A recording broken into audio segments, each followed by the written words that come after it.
মাননীয় মন্ত্রী মহোদয় কিছু বলবেন। মাননীয় চেয়ারম্যান মহোদয়, মাননীয় সদস্য এবং রাষ্ট্রপতি পুরস্কার প্রাপ্ত পূর্বতন শিক্ষক অশোকচন্দ্র মিত্র যে প্রস্তাবটি এখানে এনেছেন এটার বিরোধ করার কোনো ব্যাপার নেই। আর রুলস এন্ড রেগুলেশনস এর ব্যাপারে মাননীয় সদস্য very senior member Shri Sudip Roy Barman যেটা বলেছেন, I am sure the speaker will take appropriate action.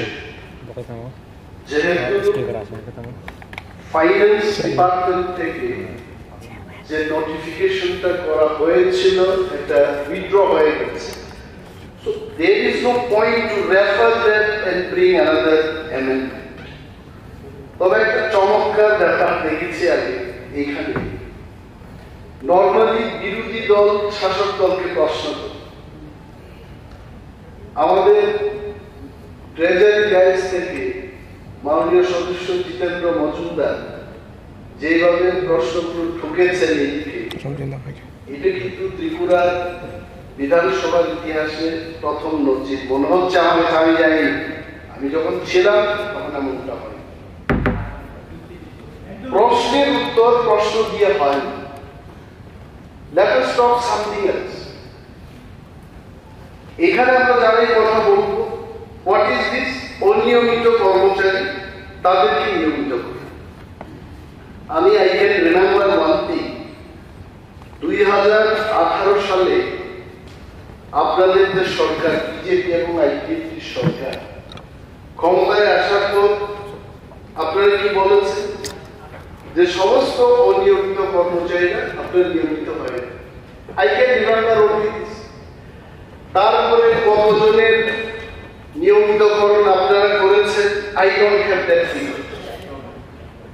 তবে এই হাউসের মধ্যে আমি মাননীয় সদস্য, মন্ত্রীগণ, মুখ্যমন্ত্রী সহ সমস্ত যারা বসে আছেন, আপনাদের উদ্দেশ্যে এটা বলছি যে আমাদের রাষ্ট্র ভারত, আমাদের ভারতীয় রাষ্ট্র হচ্ছে জনকল্যাণকর রাষ্ট্র, অর্থাৎ জনগণের কল্যাণ করার জন্য মানুষ আমাদেরকে প্রতিনিধি বানিয়েছে। This is my understanding. আমরা যাই করব আর এটা মানুষের জন্য করব, যারা বঞ্চিত লাঞ্ছিত তাদের জন্য আমরা কাজ করব। কিন্তু ত্রিপুরায় একটা জিনিস দেখেছি যে কন্ট্রাকচুয়াল, তারপর আর কি কি ফিক্সড পে, বিভিন্ন যে সংস্থায় মানুষ কাজ করছে হাজার হাজার, ইভেন আগরতলা মিউনিসিপাল কর্পোরেশন এলাকায়, if I can't tell you exact figure, but definitely more than 800 জারুঘাট, বিভিন্ন অনেক ছোট ছোট পোস্টে যারা কাজ করছে, দে আর মোস্টলি নন রেগুলার, এবং তাদেরকে আউটসোর্সিং এর মাধ্যমে নিয়োগ করা হচ্ছে। What is this outsourcing? আউটসোর্সিংটা হলো আমি কোন একটা সংস্থাকে বলছি যে আপনি আমাকে 100 জন সুইপার দিয়ে দিন, আর ওই লোকটা যে কোম্পানির মালিক সরকারের থেকে ধরুন পার হেড 10,000 টাকা করে নেবে, আর যারা আউটসোর্স করে নিয়ে আনা হলো তাদের 8,000 টাকা দেবে। হিন্দিতে যাকে আমরা বলি ঘর বেঠে বেঠে 2,000 পার হেড কামাও। এই হচ্ছে আউটসোর্সিং, এবং ত্রিপুরায় এত সব আউটসোর্সিং চলছে। আমার কি I am not going to outsource. আমাকে কেউ জিজ্ঞেস করছে, দাদা আপনি কখনো ব্যবসা করবেন? আমি বলছি না, আমি 40 বছর 30 বছর বয়সে ব্যবসা করিনি, এখন আর করবো না। যাই করবো সমাজের কাজ করবো, মানুষের কাজ করবো, রাজনীতি আঙ্গিনায় থেকে মানুষের সেবা করতে চেষ্টা করবো, ব্যবসা করবো। এই যে কেন, হোয়াট ইজ দিস, আমি তখন জানতে চেষ্টা করলাম এই আউটসোর্সিং গুলো কেন হচ্ছে।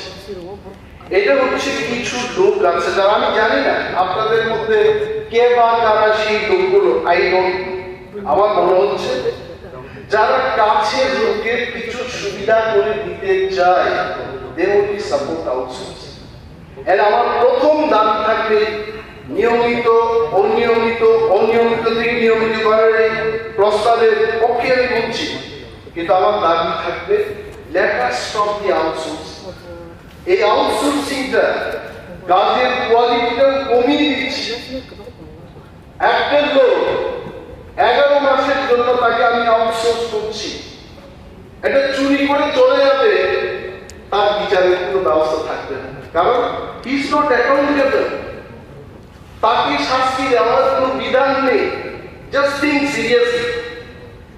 এবং আমাদের ত্রিপুরায় অনেকগুলো কেন্দ্রীয় সরকারের আওতাধীন অনেকগুলো স্কিম আছে, সেখানেও শত শত কর্মচারী there in contractual or fixed পেজে কাজ করছে, 14 বছর 20 বছর কাজ করছে, তাদের আর নিয়মিতকরণ করা হচ্ছে। One glaring instance and bringing in the house, আমাকে এই সংগঠন বারবার এসে বলছে নেট স্লেট পিএইচডি ফোরাম, মানে শিক্ষায় শিক্ষিতদের মধ্যে এদের চাইতে উপরে আর কেউ নেই। আমি I don't have net, I don't have slack. How many of us sitting here, including Chief Minister, how many of us have PhD degree? আমাদের কেউ আছে আমি জানি। I don't have at least আমি এটা বলতে। এই যে নেক্সট স্লেট পিএইচডি করার লোকগুলো একটা ফোরাম করে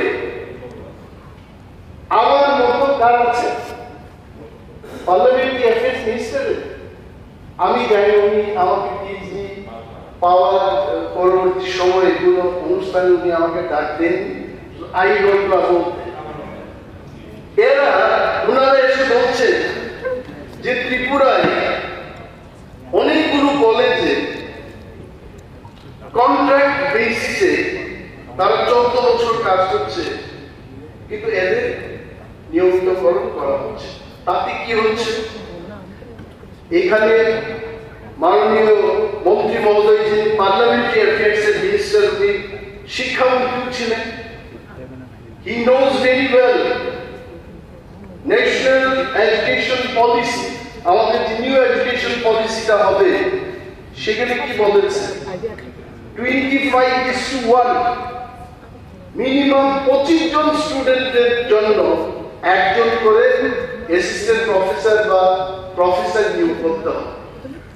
ইফ রাফলি উই ক্যালকুলেট আমাদের এই রাজ্যে we need 2100 more assistant professors। সেখানে এই শিক্ষক স্বল্পতার মধ্য দিয়ে রাজ্যের শিক্ষা ব্যবস্থা চলছে। তাতে কি হচ্ছে? পত্রিকায় দেখেছি কিছুদিন আগে যে more than 40% স্টুডেন্ট বিশ্ববিদ্যালয়েরা ফেল করেছে, 40 বা 60% they could not pass the exam। এবং এরা ধর্ণা দিয়ে ভাইস চ্যান্সেলরের কাছে ধর্ণা দিয়ে তাদেরকে বলা হলো এখন তোমরা পাস করে ফেলেছ, আর পরীক্ষায় বসতে হবে। দিস ইজ দি শিক্ষা ব্যবস্থায় রাজ্যে।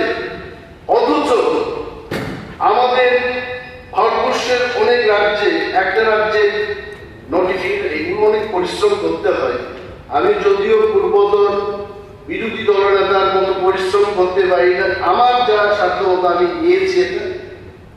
গভর্নমেন্ট অফ ওয়েস্ট বেঙ্গল এর কি সুন্দর একটা বিজ্ঞপ্তি দিয়েছে।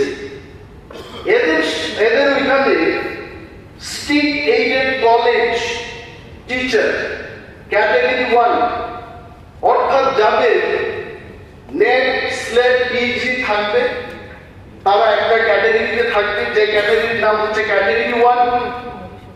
ক্যাটাগরি 2 তে যারা আসবে they don't have net slet but they have masters in the subject। এদেরকে কি সুন্দরভাবে তারা ফ্রেম করেছে যে সিট 10 বছর ধরে যারা করছে তারা 31,000 টাকা পার মান্থ পেয়ে যাবে। আর 10 বছরের বেশি যারা করবে তারা 35,000। আমাদের রাজ্যে শিক্ষিত বেকারদের চিৎকারটা হচ্ছে, আত্মনাদটা হচ্ছে, তারা বলছে ঠিক আছে আপনারা যদি চাকরি দিতেই না পারেন চলবে, কিন্তু একটা সিস্টেম করে আমরা যেন খেয়ে বেঁচে থাকতে পারি তার ব্যবস্থা করব।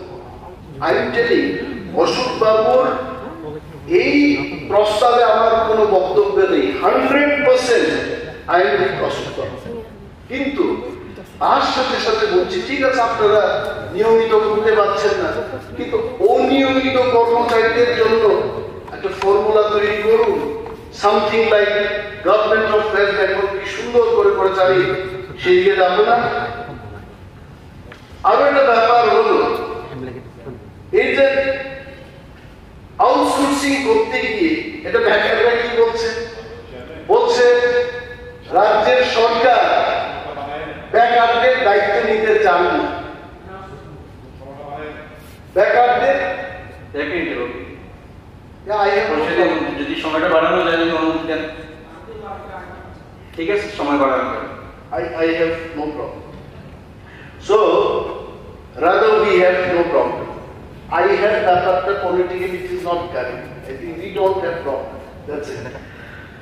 So এই যে আউটসোর্সিং এর বিরুদ্ধে কিন্তু রাজ্যের হাজারো বেকার এদের একটাই কথা যে সরকার আমাদের দায়িত্ব নিতে চাইছে না। They are not taking responsibility. এটা লজ্জার ব্যাপার। Why government will not take responsibility of the unemployed youths?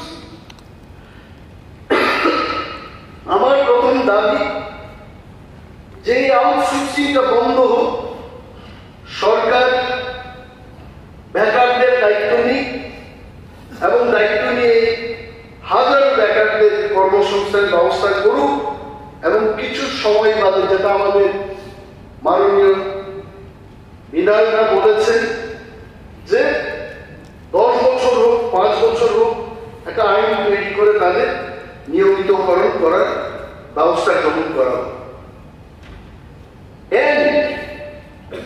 এইভাবে আগে বলেছি এবার এই কথা যে টেট পরীক্ষা দিয়ে যারা শিক্ষকতার চাকরি করে, নো ওয়ে ইন ইন্ডিয়া, আমি জানি না আপনি আমার দিকে দেখছেন, no way in India other than in Tripura, তারা ফিক্সড পেতে চাকরি করে না।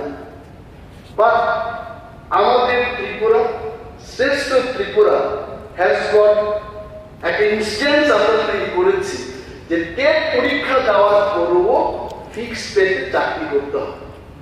আমি অনুরোধ করবো সরকারের কাছে, আমি তর্ক করছি না, আগামীকাল এরা দেখাবে যে শুধু প্রশ্নই করছে, আমি অনুরোধ করছি সরকারের কাছে যে টেট পরীক্ষা দিয়ে যারা ফিক্সড পেতে চাকরি করছে, please don't do such thing to that, তাদেরকে রেগুলার করার ব্যবস্থা করুন।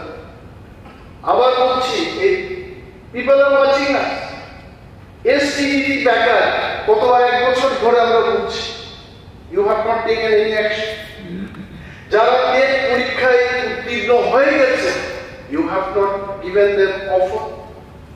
তাহলে সরকার যে বলছে যে আমরা উন্নয়নের দিকে এগিয়ে যাচ্ছি, I tell you, you add up all this point, তখনই মনে হবে যে এই রাজ্যটা এগিয়ে যাচ্ছে। I not take much of your time. অনুরোধটা সেখানেই থাকবে যে হাজারো আমাদের এই রাজ্যের অনিয়মিত কর্মচারী যারা আছেন তাদেরকে দ্রুত আপনারা নিয়মিত করে তাদের ভবিষ্যৎকে সুরক্ষিত করুন। এই কয়েকটি কথা বলে বক্তব্য শেষ করছি। ধন্যবাদ।